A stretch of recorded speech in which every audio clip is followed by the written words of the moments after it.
weather isn't the only thing that's frozen in Canada. Are the truckers losing support? And are they using COVID as a cover-up? Next.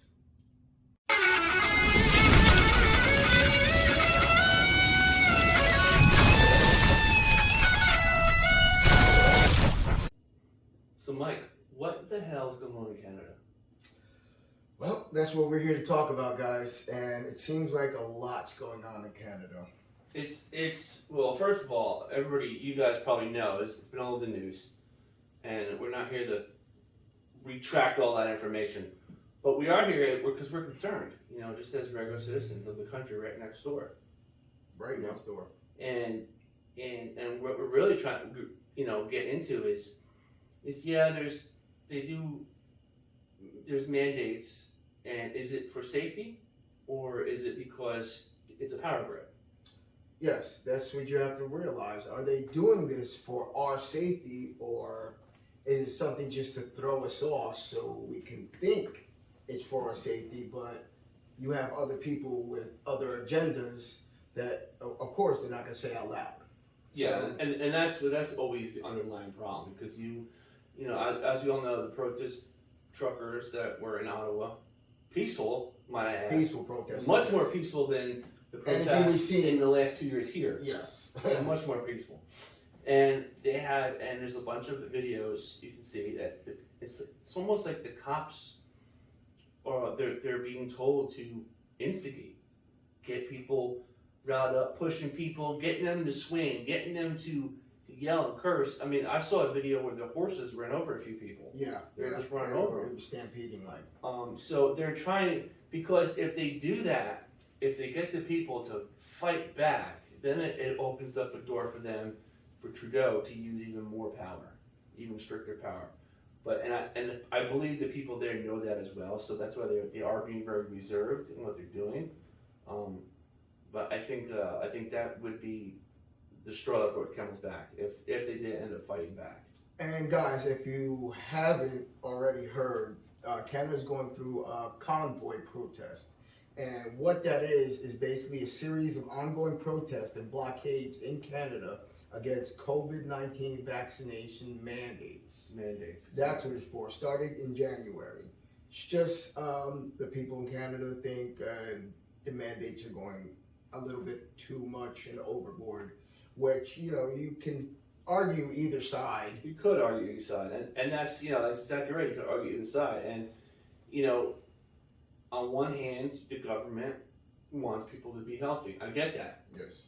But then there's also the other side where are they overstepping their bounds? And that's where we come into it. Again, if they are overstepping their bounds, who is at the top of this list saying, "Hey, man, let's step back," or who's saying, "Go ahead, we don't mind what you're doing"? Again, in Canada, they're taking people's livelihoods away. If you don't know, I think you had a stat of how many people were arrested.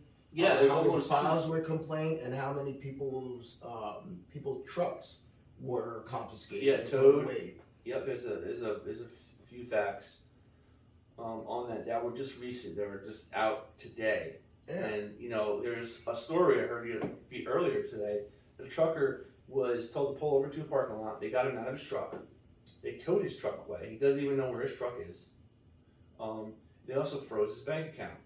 And the whole bank account thing, which is, I believe personally, it's way overstepping. Again, that's overstepping into our freedoms as a citizen to wherever we are. Again, Canada is freezing accounts of people that they deem are not on their side, and that's what it looks like. I mean, you have government saying that if you have donated even to the wrong cause, they can freeze your accounts, meaning no groceries, no gas money. And with the instance with the truckers, these truckers, their livelihood is their truck. And now you are snatching that from them, giving them no legitimate way to make an earning for them or their family. Again, truckers spend days sometimes on the road. Don't see your family for 5 to 6 days out of the week. and driving, doing their job.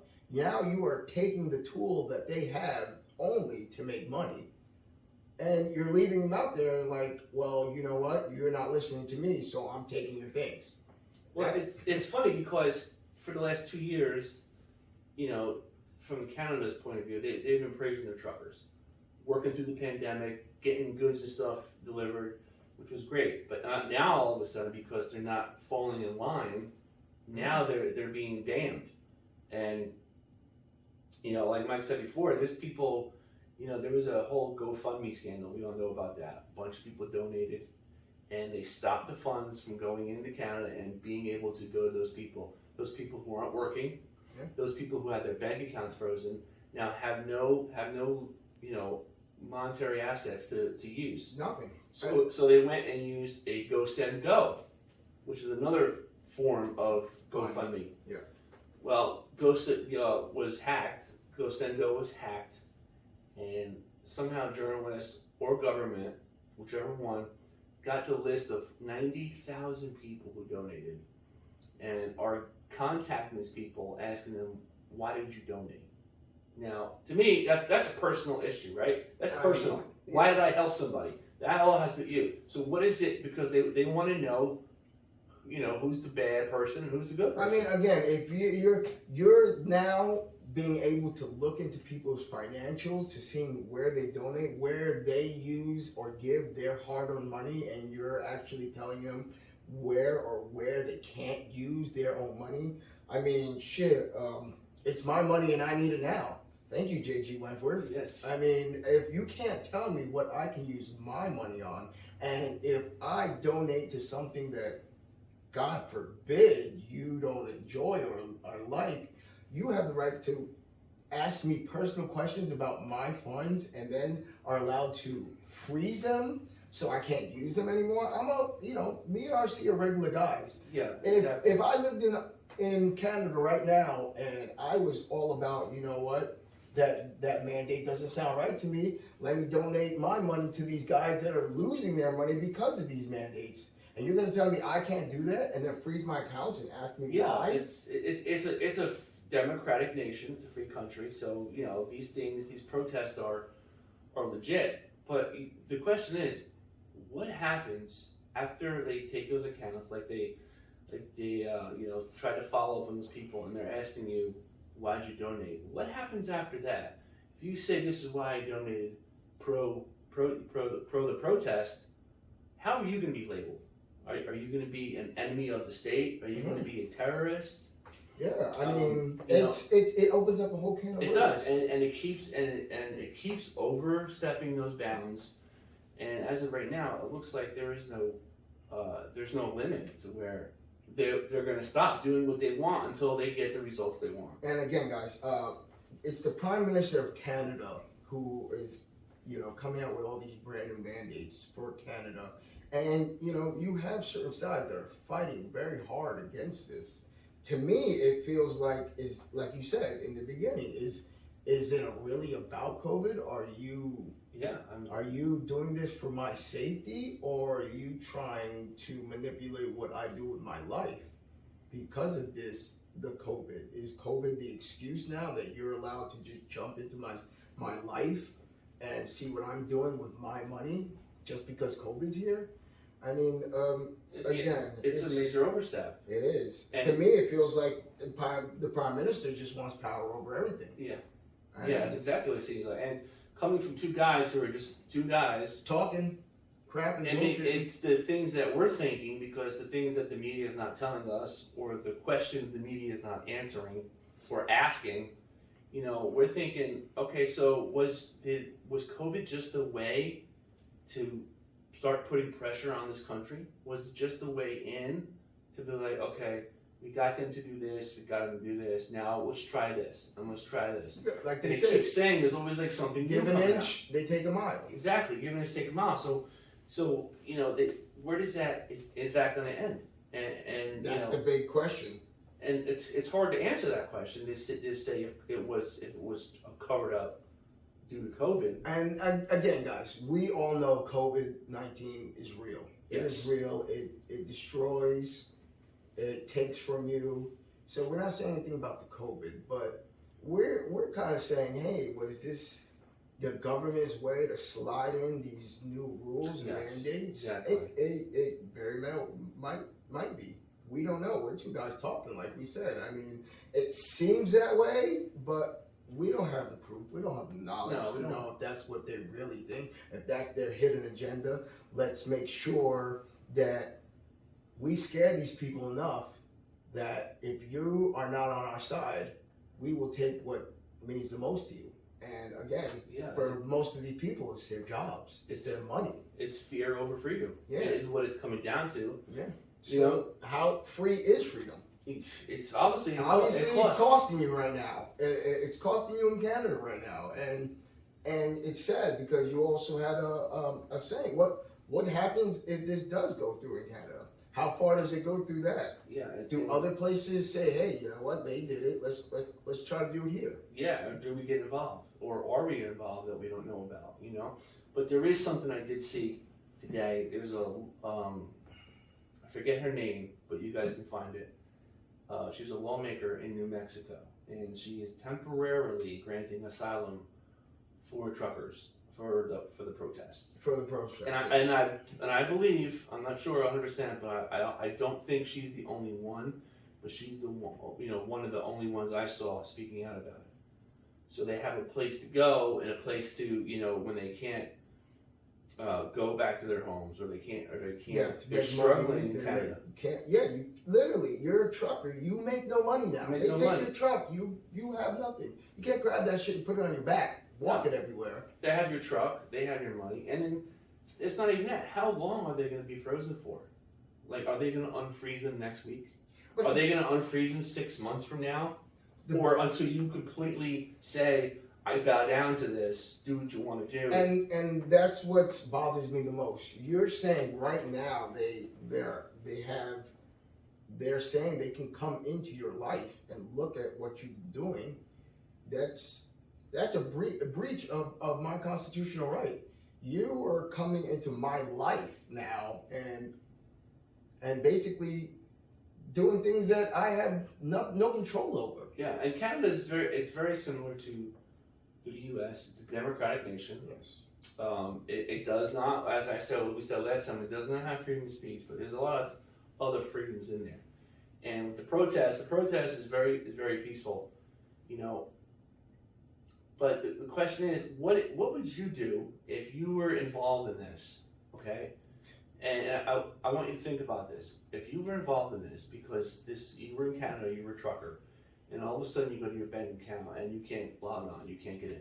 It's frozen. I mean, what if they took your truck not away? Even that. So what is your plan of action as a person who is in their shoes? Because it's easy to sit back and watch and either you're for it or you're against it. And if you're against it, like, oh, they'll get over it. But what if they have kids? What if they have...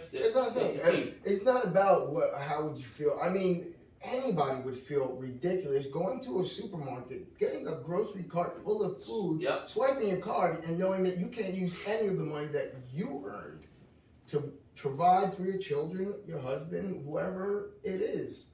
You're literally shit out of luck. Yeah, you are. And you are a prisoner to this government. And I was wondering, is it now, since they have their bank accounts frozen, are they eligible for state funding? Are they eligible to get assistance from the state? I'm pretty sure not.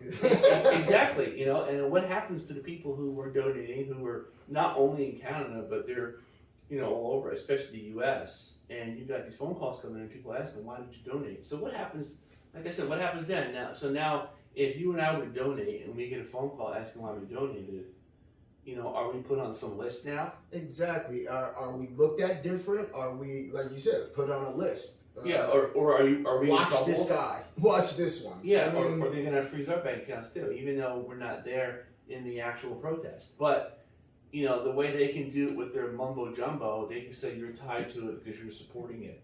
You see what I'm saying? So they'll use any kind of legal jargon to tie people into it, and so it puts a big strain on, people naturally want to help each other, especially when it's for good causes. Okay, these people aren't violent; They're not saying anything about the vaccines or anything. They just don't want the mandates. The mandates are too hard for them to move around and have a good life. That's all they're saying. That's why they won't lift it. But the grip is getting tighter. And what they're actually doing is they're driving a wedge between people, between supporters, who are you or anybody else out there who are supporting the protesters, and the actual protesters.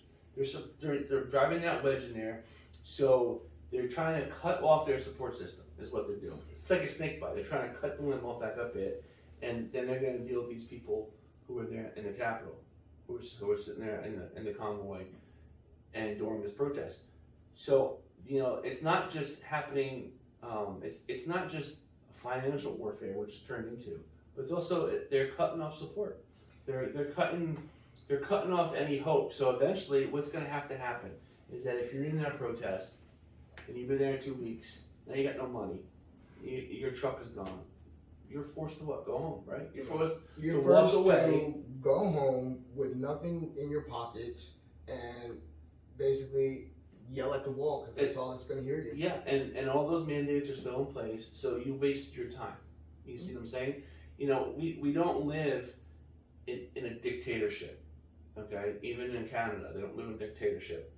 But, there's way for people to, when you hear the people speak out and say this is not, it's a lot of people. It's not just, a small group of people. It's a lot of people. It's affecting their lives.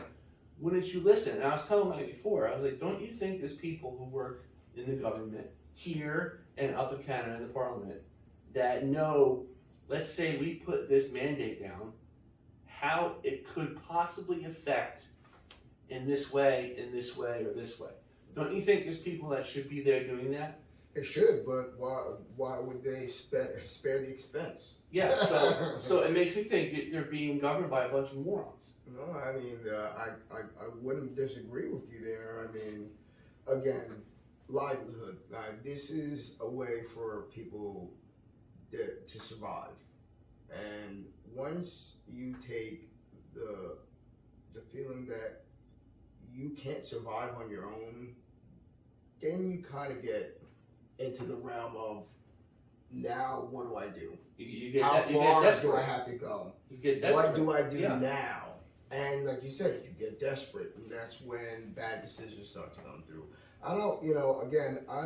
Is that what they want? Do they want to have those people make bad decisions? I saw someone. I saw YouTube today on a link, and the guy that was talking to, that was in Canada talking about the protest, he basically said this was a way.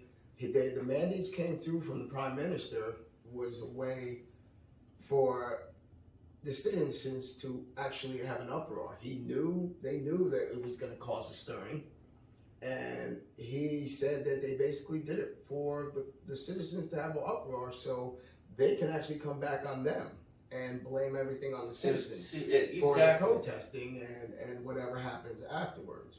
But like you said, is this the start of something bigger? Yeah, exactly. You're right, because if they did do that, which is very deceitful. But now you have people who are going to eventually react because they're pushing people to the edge. They're pushing them to the edge with their finances and everything else. That they're going to end up reacting. You have to. And is that what the government wants? Yeah, you're right. You're taking that away. You've got to fight back for that, because now, as a person, if you're not fighting for your money, you're just giving up. You're giving up, and you lose, and you're lost right there. So again, we have to fight. Yeah, we have to say something. I mean, without money, I hate to sound materialistic, man, but in these worlds, without money, you cannot survive. It's true, especially with a family and the way all the economy is going. Yeah, you're right. If you right now in this world that we live in, if you have a stable job, that is something right now that you hold on to dearly and tight, because it's your survival.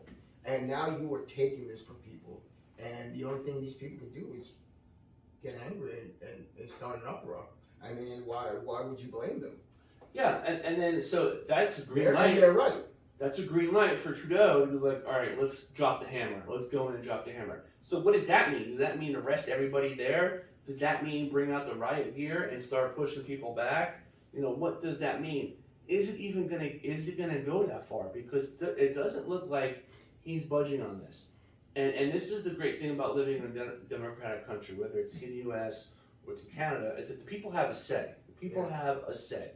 You know, they'll only have a certain amount of say, but when it comes to things like this, when it comes to the government overreaching, the people do have a say. And what he's doing is he's cutting that say off. What he's doing is saying it doesn't matter how much you protest, how much you don't like it. It's been this many weeks already, and I'm still going to keep going. I'm doing it. It's basically saying you could bitch and moan as long as you want. And I don't care. I don't care. If you're not on my side, I promise you, you will pay. Yep. And that's exactly what's going on. Well, what kind of future is that? What kind of future now? If you have it sounds like a dictatorship to me. It sounds like a dictatorship. I mean, you do what I want, or you're gonna pay. Yeah. It sounds like a dictatorship. So the future looks bleak if you look at it in that aspect. And you know, we're not saying that's what's going to happen, but we hope that's not what's going to happen. We hope that they can get through this, because again, when you're talking about freedom, you know, it's a vast word when freedom comes up, and just to know that people can just dig into your life. It's not like they don't do it now, but now if you're giving them the right to just take what they want, it just broadens out so much more of a mess that this can make. Yeah. So anyway, before we go, I want to ask you guys a question, and I want you guys to answer us to see what you're thinking about all this. Yeah, leave comments. We want to actually give you. I'll give you a question, and then RC will come in with a question. You don't have to answer them. You don't have to answer both of them. You can answer one of them. We just want to hear what you guys do. And my question is simple. I mean, for the Prime Minister of Canada right now, I think it sounds like a dictatorship. What do you guys think? I mean, are you on the same page? Am I totally off? RC also has a question for you. Yeah, and I think that's actually a really good question, because the way he's acting, and as the days go on, we're going to eventually find out more. More is going to happen. It's not just the jar's open, people. So what happens in the future, you know? And you know, was COVID just a cover up for all this? Did they go through COVID and use COVID as the cover up? Just to get a foot to get their foot in the door, exactly. You know, and it's hard to say, because you don't want to say, well, they're doing it for no reason, and they're doing it because they want to protect their people, which I understand that. But that's a great way to get in, telling people it's for your safety, so this is what we're going to do. But then those things never get lifted. Those things never stop. You see what I'm saying? And it's funny too, because I mean, if this goes the wrong way, I mean, South Park was right, man. Should we blame Canada? You never know. This can, like he said, it can turn into something very big. And for us, we would like to see a stop to it. I mean, we would like to see something positive come out of this, and nothing that could, you know, hurt us in the long run.